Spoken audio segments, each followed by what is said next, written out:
Hey guys, I Hey. am Samuel Plasmati, I'm Griff and Vacheron. and we are here for episode 2 of Level Up. That's right. And Second time's the charm. second time's a charm. So we're just gonna keep going. Similar to last week, you can check out our last video if you're a purist who likes to start from the beginning. Absolutely. But otherwise, let's just dive right in. Let's dive right in. All right. What happened this week? That was cool. So what I'm most interested about this week, because it affected me, is that Just like Nintendo, Gundam. Just like Gundam last week, is that Nintendo is giving away copies of Pokemon X and Y for free. And I mean giving away for free. Last night, I dreamed of all new Pokemon. That's Now fantastic. there's a catch, of course. I saw you tweet about it, and I thought you were talking to PR people or something. Yeah, I'm getting into the inner workings of Nintendo of America now. So there is a catch. If you own a 3DS system, so that's the 3DS, 3DS XL, or the 2DS, and one of 6 games, and the list included the Animal Crossing, the Super Mario 3D, and some other ones. There was a Donkey Kong one, a bunch of Nintendo first party, so there's 6. Fire Emblem. Fire Emblem was not on there, sadly. I have Mario, so you're good. But so you register on the Club Nintendo with the system and one of those 6 games, and then they just give you a download code for Pokemon. either X or Y. You get to take your pick. And so, I mean, Pokemon X and Y were 2 of the most popular games of last year, period. Certainly the most popular Nintendo games. And, that's just... I mean, that's great customer service. I was kind of blown away when you tweeted it. And honestly, do you think it's just they sold so many? I mean... That must have been in the top 5, if not top 3, if not top 2 selling games last year. That they just really are making a push to drive people to their Club Nintendo account. Because now they have synced up your whole Nintendo ID to your Club Nintendo, to your Wii U, to your 3DS. They want to make one whole kind of Nintendo integrated experience. And, I mean, it's successful. I would have never registered on Club Nintendo otherwise. No, I haven't either. I think they've had little other giveaways and rewards, but, I mean... giving me a $35, $40 game that's obviously very good, it motivated me enough to type in and you had been talking about digits. wanting to play it, but I don't think you were going to take the plunge. I don't think I was ever going to buy it. Now, was the Shin Megami Tensei and Fire Emblem deal through Club Nintendo, the one from months ago? I believe that's the same thing. Okay. That was you plug in your... So you did that, right? I did not do that. Oh, you did not? Because I only bought Fire Emblem. Okay, gotcha. But, so Nintendo, I mean, for those unfamiliar, in the summer, Nintendo had a deal where if you registered both Fire Emblem Awakening and the new Shin Megami Tensei 3DS games, they would give you, was it $30 of credit? Yeah, you almost got the game for free, basically. I think so. 30. Yeah, I think it was 30. Because some games are 35, so it wouldn't have been 30. So they're really trying to push this Club Nintendo registration, and it's working, at least in my case. So. Well, I mean, they already... So what I did recently was I linked my Wii U and my 3DS Nintendo account. ID. Yeah. Now, do I have to also separately link my Club Nintendo? Or is that just automatic? I mean, it's probably... I believe you need to set up a Club Nintendo account and link that to your Nintendo ID. That's what I have. It doesn't just give you one. That's cool. So if you have... I mean, I have X. Maybe I'll get Y. If you have a 3DS and any of those 6 games, you can find them on the Club Nintendo website. There's no reason not to do this. Yeah. So, absolutely. So you've been playing it? I've been starting it out. Thoughts? We can talk about that later. What's been new this week for you? All right, we'll come back to that. Well, one thing that stood out to me this week was there was an interview with Michael Kelbaugh from Retro Studios. So they developed Donkey Kong Country Returns, Tropical Freeze, all 3 Metroid Prime games. And there was an interview with him and a Nintendo, higher up, Tanabe, I believe it was. Okay. And what he said was, I mean, they asked him a lot of questions, but mainly what he said was that he thinks it's pretty much incorrect that the Wii U is an underpowered system. And he actually was quoted as saying it's a powerhouse. Powerhouse. I read that quote, yes. Which, I like that he's sticking up for the Wii U. I like the Wii U. Got one right here. And, the problem is it almost attracts negative attention because... It's like, wow, are you stupid? You think this is a powerhouse? Well, let me ask you. So you are someone, processors aside, the numbers aside, you're someone who owns a PlayStation 3 and owns a Wii U. Yeah. So you've actually seen them side to side with good games. So just right now, what would you say, Is it a powerhouse? Yeah. Is his quote backed up? Well, the problem is, like, certain games, it's ironic because his own game, Tropical Freeze, does not present itself as a powerhouse compared to PS3. I mean, people have said a lot about how that game's gorgeous, and, you know, I said this last week, the fur shading on the character models themselves, gorgeous. The rest of the environments look kind of just like HD versions of the Wii game, which is fine. Something like Super Mario 3D World, on the other hand, to me, now I'm not going to go say that would be impossible on PS3, but that looks next gen to me. Mm-hmm. It looks like I wouldn't have seen this last generation, regardless of what system that would be. So I do think maybe powerhouse is an overstatement, but I did read an interesting article talking about how the Wii U utilizes some of its ERAM, which is like a really fast type of RAM that things can be offloaded into that need to be used immediately, as opposed to just the regular RAM DDR3 that lots of different stuff can be loaded into. And the Wii U has a lot more of this ERAM than the 360, and it's a lot faster. And supposedly that makes a big difference.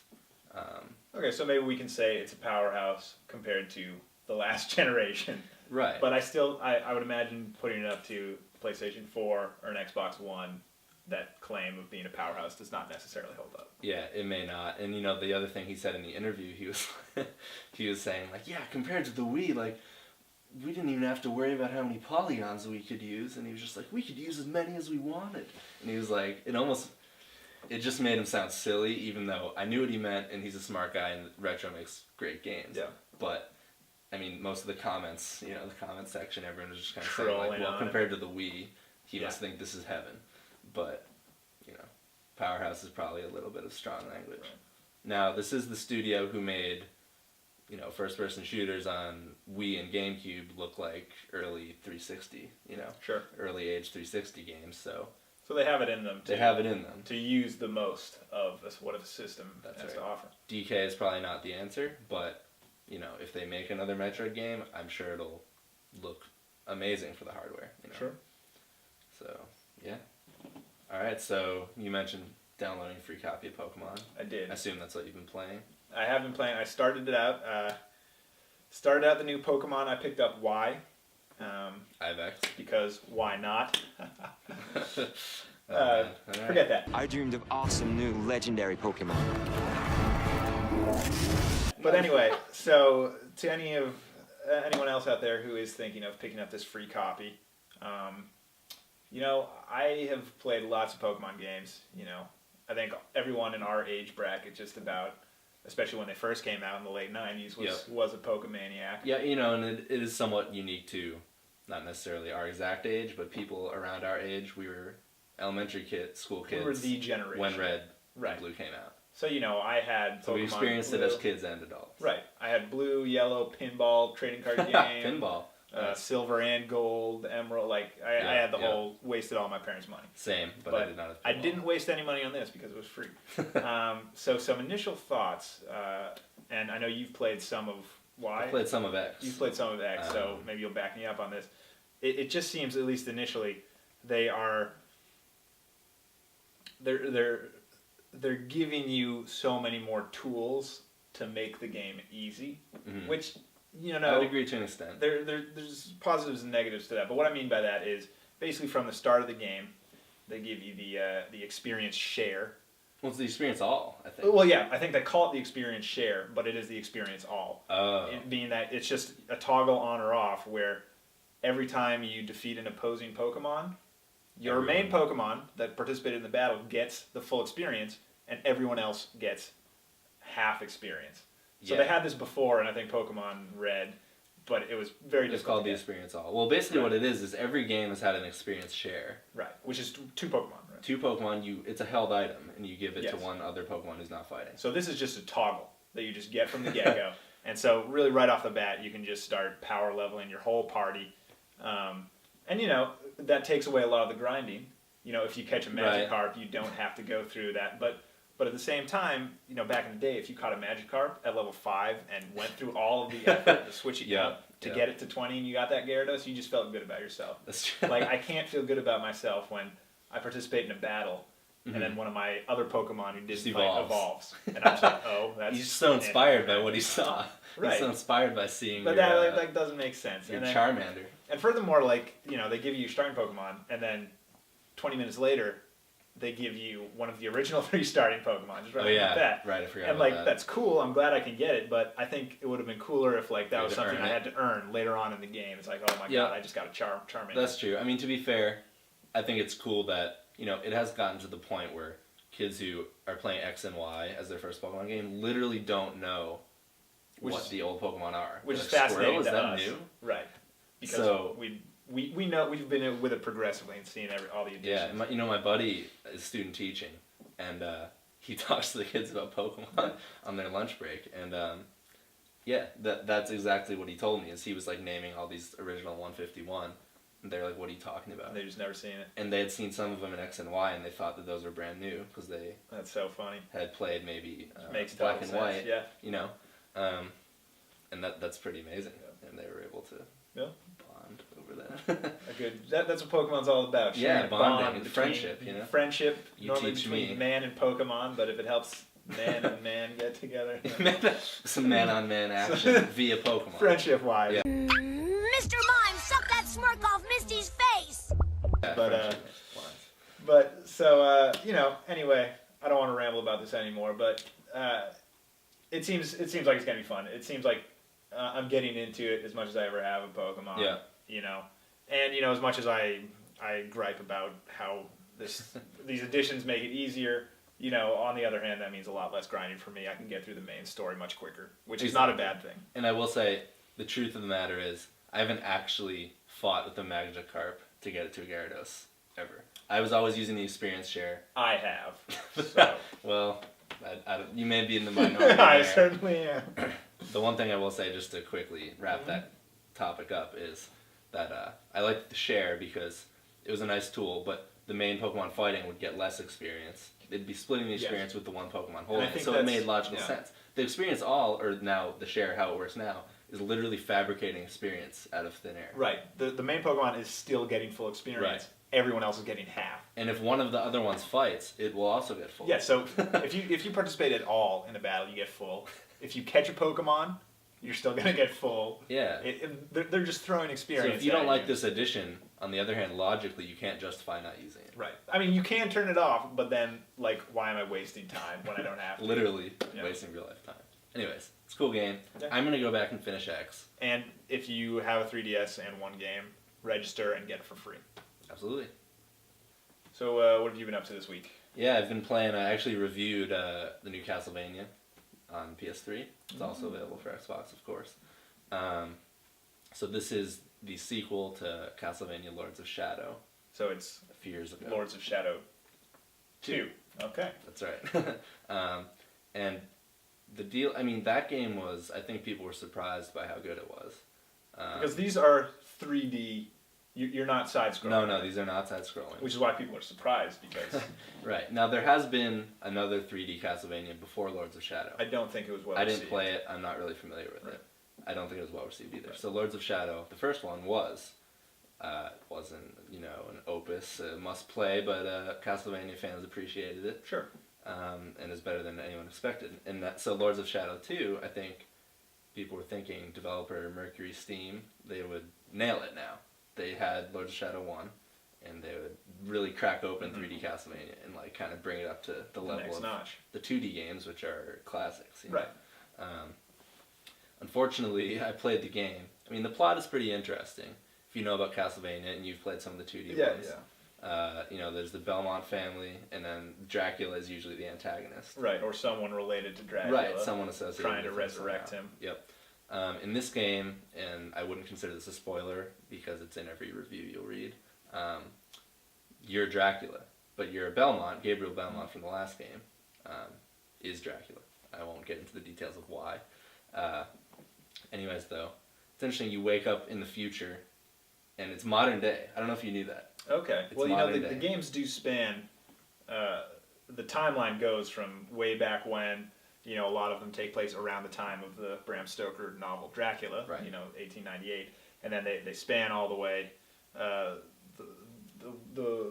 Game Boy ones took place in the near future, so like 2015. Oh, they did. Okay, Yeah. I didn't So know so this. it, And it at the spanned time, all over the time. when did those come out? That was less near future back then. Well, that came out in I think it was the Game Boy Advance initially, so early 2000s, Okay. and it took place in 2015, Cool. 2020, around then. We'll soon get to see if the world is actually We'll see. the way, Yeah. the way they predicted. But anyways, yeah. So he wakes up and there's this modern European city that has sprung up around his castle, which is in ruins now. And a character from the previous so Lords game. of Shadow 1 takes place in the past? Yeah. That's kind of interesting. It's interesting, and there is some time travel involved in this Okay. game. Anyways, getting to the point. The game is well-meaning. It's super ambitious. Sure. It's open world, which the last one was not. So you have this whole city, and then you have Dracula's whole castle when you travel between eras. And the problem is the open world. It's a good idea. It's done well enough to justify the move Sure. to open world. But the world lacks... There are a lot of areas in the world that lack any sort of purpose. There are a lot of dead ends. There are a lot of little areas that exist only to grab a collectible, if that. I will say, I feel like that's always been kind of a Oh, it's a hallmark staple of the series. Of the series. So, the thing, like, in my experience, I've only really played some of the 2D, Right. The 2D side scrollers on the DS or the 3DS, Portrait of Ruin, Order of Ecclesia. And, that's where you have the kind of map of the castle laid out in front of you, and every room, Right. Gets you Has another something. 0.5%. Yep. And it's like, oh, cool, I just got another sword that I don't want Yeah, to use. and that's the classic, Yeah. Metroidvania, as I people want say, to explore this whole in castle. 2D. And, those games in 2D have a way of feeling massive. The world feels Yeah. massive. And I would say the same for something like Metroid Fusion, which is a great game. The problem with this game, it's just, what it feels like sometimes is a series of linear encounters chained together in its open world. Some parts are actually open world. Some parts feel like linking things that are not. Sure.